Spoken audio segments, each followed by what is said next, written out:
Hey everyone! In this video, I'll show you how to create tasks in Wrike step by step. If you're trying to organize your work or manage a project properly, yeah, this is exactly where you start. All right, once you're logged into Wrike, you'll land on your workspace. So this is where all your tasks, folders, and projects live. To create a task, click the plus icon or the Add Task button. You'll usually find this at the top or inside a folder or project.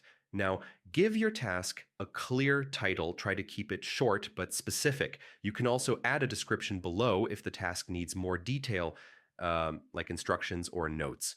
Next, set a due date by clicking the calendar icon. This helps you stay on track. You can also adjust priority if the task is urgent, which honestly makes planning much easier. If you're working with a team, assign the task to the right person. Just click the assignee field and choose a name. So everyone knows who's responsible. To keep things organized, add the task to a folder or project.